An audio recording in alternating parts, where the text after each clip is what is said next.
Okay, so today, what I really wanted to do was I'm going to share some ideas that I have with you around objection handling and what that means today and going forward.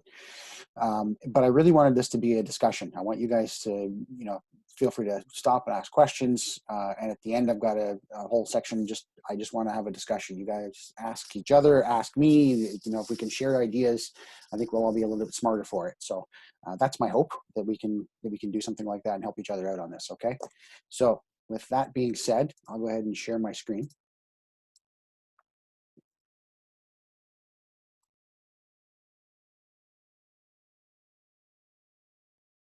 And hopefully you'll be able to keep up. Okay, so the little block that I put up on the public Facebook page, I didn't want to call it objection handling because that's technically what we do when we talk to clients and try to address their concerns. But I didn't want people to think that we're trying to be too salesy about this. So here's what the kind of stuff that I wanted to talk about with you guys today. How do we communicate? It's all around communication. Really, when it boils down to it, what is objection handling? It's just communicating. It's sharing ideas and getting people to the finish line when they've already told us what they want to do, right? You can't convince somebody to sell a house. You can't convince somebody to buy a house. All you can do is help them get to the point that they already told you they wanted to get to. People will throw up objections because they're concerned. They're maybe a little nervous or scared about situations, so they'll throw up objections. So it's our job just to walk them through that. So it's all about communication. So we're going to talk a lot about how to communicate now and going forward, and then we'll do some, same talk we've done before, how to frame an objection handler, because I think it's worth going over. It's one of those things that you have to practice on a regular basis to get good at, and then we'll talk about questions, comments, and maybe some specific examples that we can kind of share some ideas around, okay? So getting started. Remember, I'm not saying to engage in hard selling right now. I don't want you to do anything distasteful. I don't want you to put on the sales cap and then go out there and hard do lead generation and try to convince people to do things. That's not what we're talking about. It would be completely distasteful. And I don't know about you, but I hate the vision, the idea of being the hard salesperson. Like that's our title says salesperson because Rico says it has to. But have always considered what I do and what you guys do as more consultative. We're there to help people. We're not there to sell them. We're not trying to force people to do things. So we're trying to help them. And I want to remind you that when I say objection handlers and sales techniques, I don't mean become a jerk. Be who you are. You're good people and you want to do the right thing. So that's all we're talking about.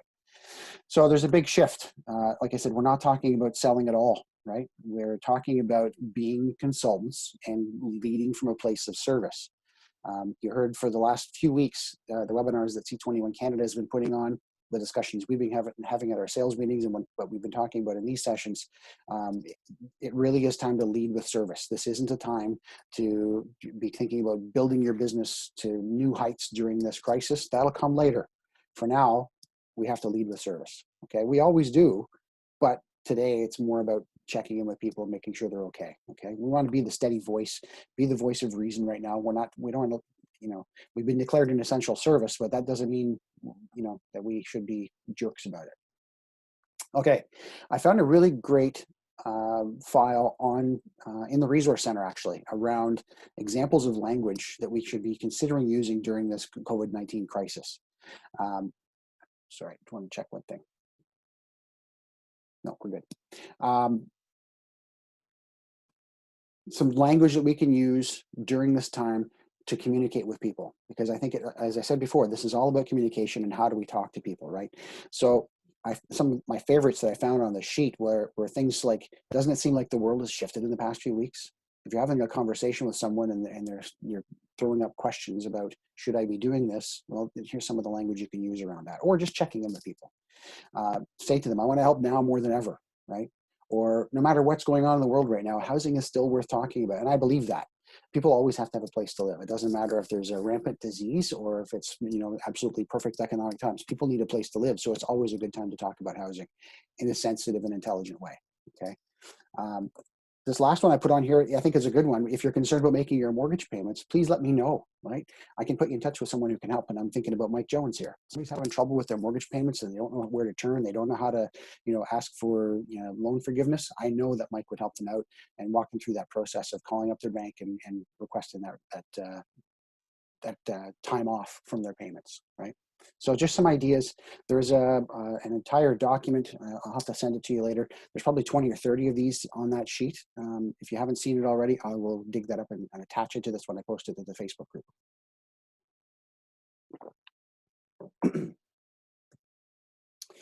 So questions about what about getting back to normal? I'm talking to you guys on a regular basis outside of these meetings. I'm having conversations with lots of people and when do I think this is going to get back to normal and how are we going to talk to people going forward?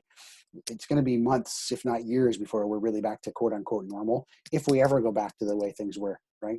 So we need to be able to have conversations with people going forward and not hide from it. Right? We need to be prepared so that when we do start to get back to the office and we do start building our business, how do we do that?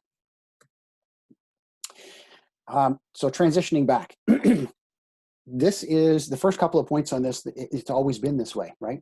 Know your client. If you don't ask lots of questions, if you don't really know what their motivation is, and you can ask them, so what does this mean to you? Really got to get to the motivation. Why are you doing this right now? What would it mean to you if you couldn't do this? You really got to know your client, because if you don't know what their real motivation is, how can you help them? How can you handle their objections in the right way without coming off as being salesy? Because I know that's not what you want. So you need to know what your client's motivations are, right? So you got to ask lots of questions. You need to find out, is it actually a need? Is this just something they want? Is this a jerk who just wants to take advantage of the situation? They think prices are going to plummet and they're going to take advantage. I don't want to work with jerks. I don't know about you. But find out, is it a real need? And if it is, then we can keep moving forward, okay? And once they've told you, yes, it's a real need, especially when we start to come out the other side of this, they've given you permission to sell them, right? They've given you permission to use some of these quote unquote techniques, these skills that you're going to learn and improve on what you already have to sell them. They've given you permission. Yeah, I want to make this has to happen. I've got to do this. Things are starting to turn around. Okay, now we can push a little bit harder. I hope that makes sense to everybody. So how do we do it? Repeat, approve, build a bridge. How many of you guys have been in the Rob Vivian program or have heard me talk about this before? Hands up. Lots of hands. Okay. This is one of my absolute favorite things in the world, this repeat, approve, build a bridge. It's similar to what I had been doing in the past, but it's just so refined, right? So we're starting to move out of this. We've gotten to know our client. We know this is something they need to do. We're not pushing rope here. This is somebody who said, yes, I need to do this. And then they throw up an objection, whatever it might be. So you were going to repeat that objection back to them. Why? So that they know you heard them, right? This is psychology 101 here. We need to get on their side. You need to approve of their motive because it's right. Most people will try to ask for a reduction in commission because they're trying to save money, right? They're trying to they'll object to your pricing recommendation because they want more money for their house. They worked hard for it. Most of their objections are correct. Their motives are correct. We just need to educate them on how we do things in their best interests. Okay, so approve of the motive and then build a bridge to the solution. So how this works is once you have repeated back what they've said, so they say, oh my God, this person's listening to me. Finally, somebody who cares. Then you approve of their motive. You're activating the law of reciprocity. When I do something nice, you want to do something nice for me, right? If I do something mean to you, if I object, if I'm butting heads with you, you want to butt heads with me. But if I do something nice for you, you want to do something nice for me. If I agree with you, for the next 4 or 5 minutes, it doesn't matter what I say, you want to agree with me. You might not, but psychologically you're going to, geez, I really have to disagree, but I don't want to, right? So build a bridge to the solution, get them on your side, okay? This is what I used for years, feel, felt, found. It's very similar, but it's a little bit less refined, but it still has its place. This one still works, okay? Somebody says to you, we're really concerned that we're not going to get as much for our house as we would have in the past. You know what? I know exactly how you feel, and it's perfectly normal. I've had other clients that felt the same way. Here's what I found, and then go to the to the objection handler, right?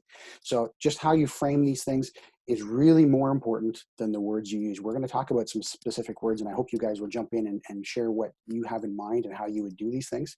But how you frame the objection handler is at least as important as how you actually handle the objection. How you frame it is more important in my mind, because if you just jump in the old school way of doing things, somebody would say, well, would you lower your commission? No. That's button heads. And it still has its place. There are times when you know your client well enough, you know the psychology well enough, you might be able to do that. But by and large, people have changed, right? And we need to know how to communicate with them better. So knowing how to phrase you're still going to say no. Somebody says, well, you charge less than 6%. I'm still going to say no, but I'm not going to say it flat out. I'm going to say, so you'd like a reduction in commission? I think I understand where you're coming from. And I would go through that process and agree with them first, and then teach them why I need the higher commission to do the better job, to attract the right buyers, et cetera, et cetera. But it's not quite the same now. So is everybody on side on that? Any questions on what I've talked about so far? No? Okay. So some specific objections, because we're going to get some different ones. Most of the people on this call have never been through a real market downturn as a real estate representative. Would I be wrong to say that? Yeah, I don't know if Lynn has seen some of it, I'm sure, because she started 20 odd years ago, or close to it. I don't know if Dean's on the call or not. She's been through a couple of them. I started in 1996 and the market was absolute crap. So I've seen this stuff, and people are concerned about losing money when they sell their house. This is going to come around again. If the market tanks, I don't think it will, but if it does, then we need to be prepared for it, right? So what if will I lose money if I sell now? How would you, I want to open this up again.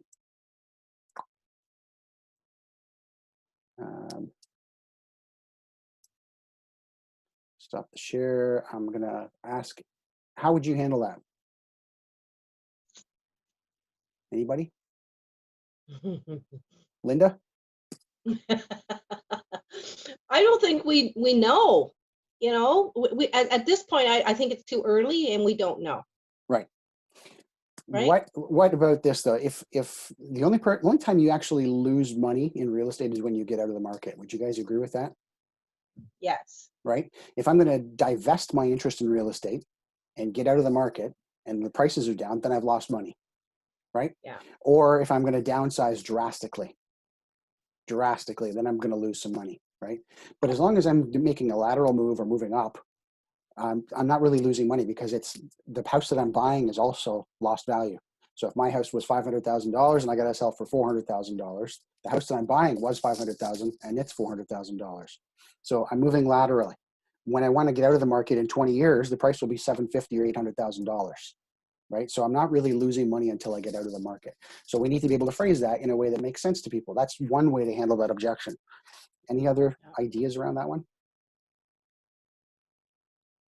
And I wouldn't just say, Catherine, go ahead, unmute yourself there. Sorry, I have a question. It's not exactly pertaining to that, but it's related. What do you say to people who are first-time home buyers who are convinced there's going to be a crash at the end of this year, who are like, no, I'm just waiting. I'm not even like they're banking on buying a cheap house. Yeah.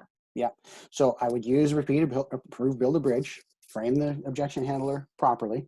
And my response to that has been in the past, and I've had people not exactly like that. I'm trying to think a very good example. I had a buyer bought a house in Bridgenorth on Marina or Mariah or whatever the heck, that's that back street off of Communication Road, Mariah. It was listed for $215,000. That's how long ago this was. $215,000. And when I did my analysis and I shared my information with my buyer client, I said, look, this house is worth no more than $205,000. She insisted on paying $210,000 for it. Insisted on it. I told her, you're paying too much for this. So I'm kind of getting to your question backwards here, Catherine.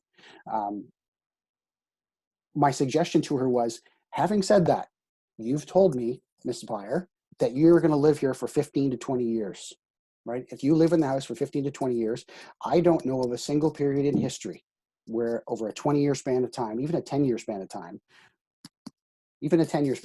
where you would lose money. There isn't one. I have done the research back to the mid-60s right through to today, and there is no 20-year span of time, no matter what happened in between, where people lost money in real estate. So I would ask that buyer, is your intention to buy this house and move in 2 years, And if the answer is yes, then yeah, there's a risk. There is an absolute risk that you're going to lose money on this because I don't have a crystal ball. And in the short term, real estate is volatile. But you've told me, or I'm asking, if the answer is you're going to live here for 15 or 20 years, this is the house that you want to start your family in, and you know there's enough room here for you to do that. There is no 20-year span of time where you'd lose money. Real estate has always been a safe bet in the long term. So that's how I would handle that one. Anybody else have a better one or another one? Let's say somebody got an appraisal, market evaluation last year, for an example. And, you know, the market was really hot last year. It was, you know, really good. So if they get a new one this year and it comes in less money, are they going to say, I'm going to wait? So what I would say to that, again, is the same example as before. That opinion of value was set in stone on that date last year. We really need to do a new evaluation today and say what buyers are willing to pay for houses like yours today. I wouldn't be afraid. I did this a lot. I would repeat back to people, what's the definition of market value? It's what a willing buyer and a willing seller, given a willing market and a reasonable period of time, will agree on in terms of value for a house. That's market value. So what somebody said it was worth a year ago really has no bearing on what it's worth today. What somebody paid for it a year ago has no bearing on what it's worth today. What has bearing today is what other buyers are willing to pay for similar homes today. So I think that's how I would address that concern. Okay. So there's some specifics. What if I can't find a home to move to? This was one we've been wrestling with for a while, but I think it's going to get worse. You know, as fast as inventory is coming up, and there's less of it, but as soon as it comes up, it's gone off the market again. So how would you handle that?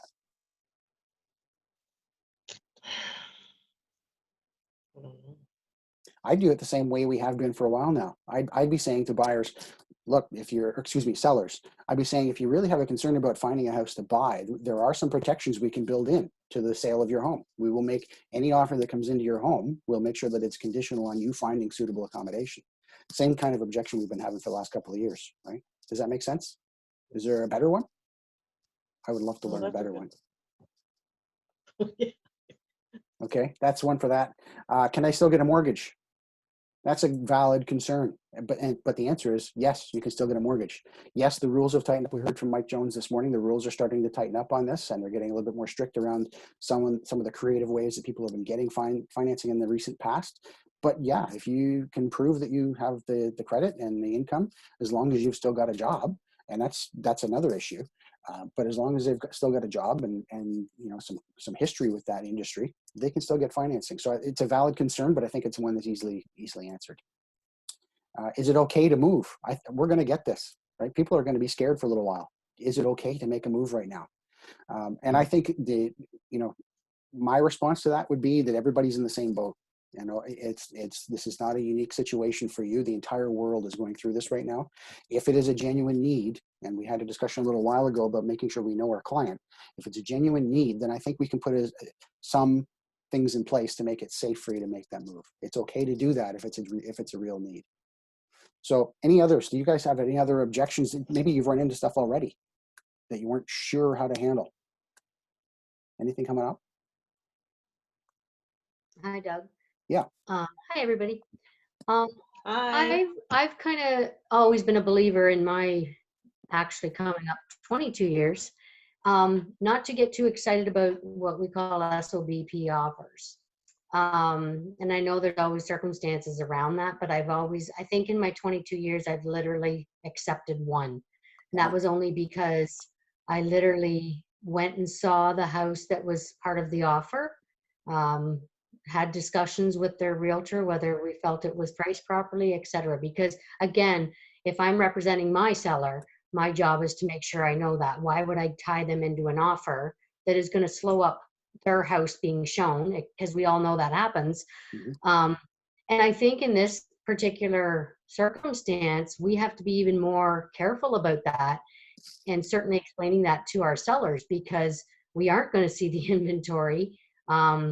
And, you know, even if somebody does come at us with an offer conditional upon the sale of their home, we're dealing with a totally different set of circumstances. Mm-hmm. So it's almost like it's twice as bad that you would maybe consider that.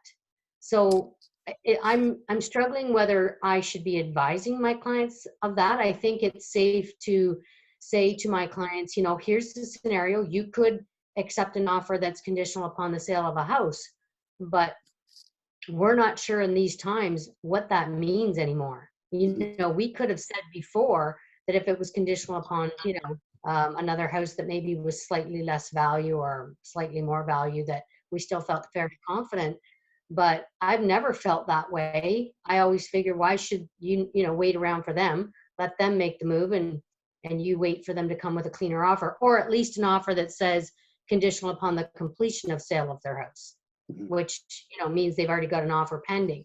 So I'm not sure now whether I would even suggest that they would even vaguely consider an offer that was conditional upon the sale of a house. It's an interesting take, and I have to respect it. You've obviously been successful using that in the past. I would argue, though, that it's almost more important to be reasonable today, because it is going to take long. We know it's going to take longer, and the likelihood of a buyer coming in without that condition is going to be less today. So I think we limit our sellers' options when we take a hard stance on that today. Okay. Right. So I think I'd be looking the other direction on that. I think I'd be looking at more often accepting those offers. Having said that, I think the other things that you said are absolutely correct. You need to know the backup property. Go visit it.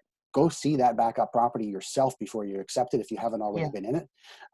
Do your own CMA on it. Find out that make sure that the value makes sense on that property. The time frames are going to be a little longer now, I think, in terms of 6 months ago, if someone was going to accept an SOBP offer, I'd say make it 2 weeks, 3 weeks at most. Yeah. Today, I'm going to say it's going to take longer probably. I'd be okay with 4 or 5 weeks. So, with respect to what it's worked for you, but I think you might have to soften your stance on that today. Yeah. For a little while. Yeah. Okay. You're right. Can I add something? Please. I haven't been on the same side of the fence with the selling of it, but I've been on it on the purchasing side. And I made my buyers make sure that the offer was attractive enough that the sellers wouldn't take another offer. So they actually went over list. So a list offer wouldn't bump them out. Yeah. And that's very good advice. And from a seller's perspective, I would be saying to my seller, there's no way we should be accepting this, to Lynn's point, unless it's fantastic. Like we're not negotiating down on this thing. Where the price is the price. If we're going to agree to this and hold us up and slow down showings, because we do know that happens, we got to be getting premium value for this. Right. So your negotiating stance changes on that for sure. Okay. Anybody else? That I only had a few on here to go through as specific examples. That's why I'm asking. If you've got other examples that, I would love to have this discussion with you guys about this. So I have a buyer, and he's has a condition where it's sale on buyer's property. So I've been told that a big reason why they're keeping us is because they don't want to show the other house. So it's almost been in our favor to have that for the other property. I'm not sure I follow what you're saying.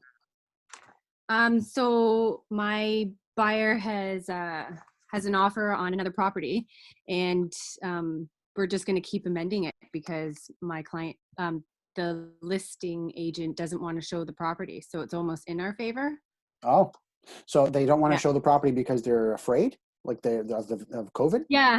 Well, that's a different take entirely. That's a unique one. Are they protecting They sound to me like they're protecting their own interests, not their sellers, right? Yeah, I can see that. Which is good, which is right, Chris, and it's good for you. But I would never be doing that, because what's the point of having your seller's house on the market if you're not willing to get it sold for them?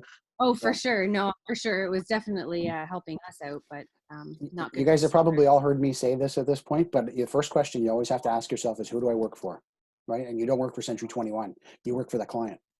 Right? So if I'm working for that client, is it in their best interest? Is the advice that I'm providing to them in their best interests? If it's not, I need to step back and give my head a shake. Right? So it sounds like that selling agent is not doing what's in the best interest of their seller, which is in your favor in this case. Okay. Yeah. So just don't fall into that trap yourself. Oh, no, I'm not. Okay. All right. Go back to my screen here. And